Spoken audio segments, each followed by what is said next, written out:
Hey guys, John here, and I want to talk to you about an interesting lens which again isn't really talked about a lot. Maybe because it's relatively new. In any way, it's called Zonlai. I think it's called Zonlai. But they have two different versions of the lens. They have the 25mm and the 35mm. And it comes in a bunch of different colors, which makes this look like a toy lens, but really it isn't. It's a fully metal body and it feels like a solid heavy lens. Nothing clunks or rattles about it. And when you click it into the camera, there's no wiggle or play on the Fuji camera body. Both focal lengths use the same lens body, but the minimum distance of the 25mm is a crazy 18 centimeters, whereas the 35mm one has a minimum distance of 30 centimeters, which is still very respectable. But note that even if you see this picture, it's actually very misleading, as official suppliers mention that only the 25mm goes all the way to 18 centimeters.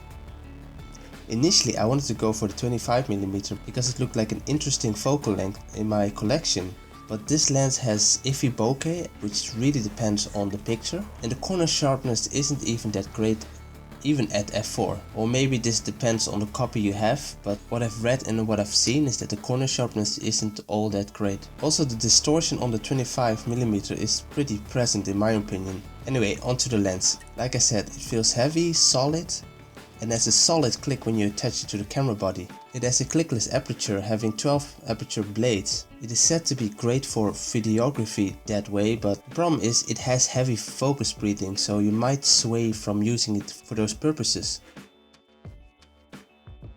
I don't know if you guys are familiar with the Rokinon or Samyang lenses. They are also smooth, but this focus ring on the Chinese lens is even smoother. The bad thing is that it tends to leak oil during its first weeks of usage, and really makes the focusing feel icky, so I made a focusing tab using Sugru. I really recommend using some kind of focusing tab on the setup, especially because the focus draw isn't too long.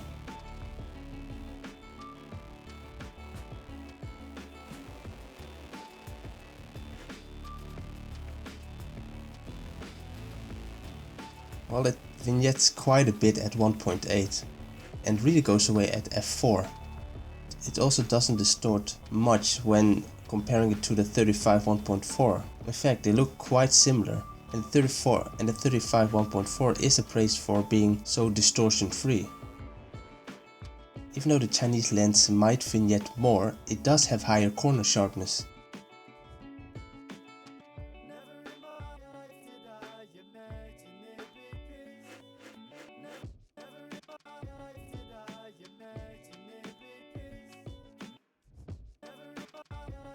Okay, obviously this might not be the sharpest lens, but what do you expect? It's a sub €100 modern lens. Having said that, it is still pretty sharp wide open. Showing you a head-to-head comparison might not show you the sharpness of this lens, but there are certain pictures that are really sharp wide open.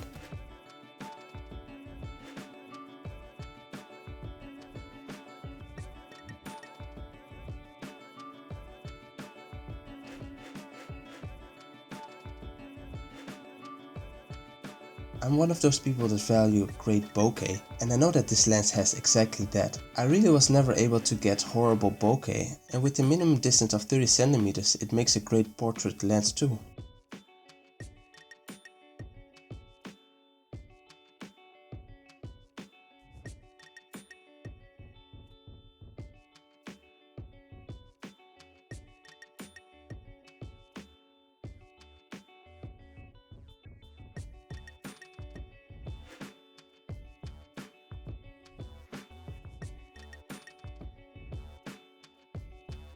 This lens does have its coatings, but it has a very contrast reducing flare, which I love. This is purely a subjective thing, but I can't resist shooting directly into harsh sunlight for the effect it creates.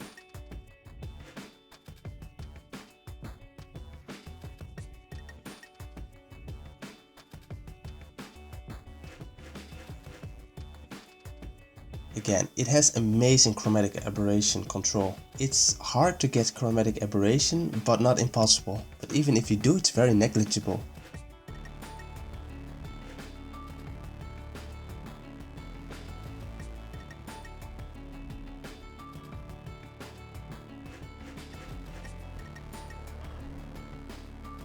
Other lenses like the Coxinda 35 1.7 and the Metacon 35mm f0.95 have much worse chromatic aberration. Of course, there's no autofocus, the markings on the lens are not precise, the quality control isn't that high, as I saw a speck of dust in my lens already. There are no hard stops for infinity, but then again, even some expensive professional lenses don't have that. It's not weather resistant. Again, even Leica lenses aren't weather resistant lenses. The lens comes with no hood, however they are cheap anyway, so I got this Contex G lens hood so that I can keep the cap off.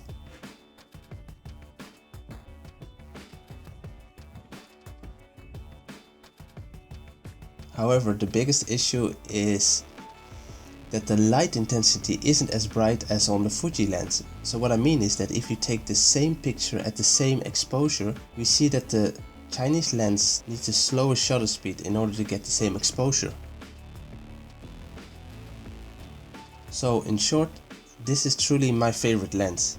The images that it makes and how it makes me feel cannot be matched by any other autofocus lens. Yes, it has its flaws, but I really love those flaws. And I'm not scared to even scratch the lens because it's a cheap lens. I will still keep my autofocus lenses when I need to do an event of some sort, but I take this lens with me if I want to have fun. So great bokeh, great picture quality, great size and awesome feeling. Hope this video was helpful and thank you for watching.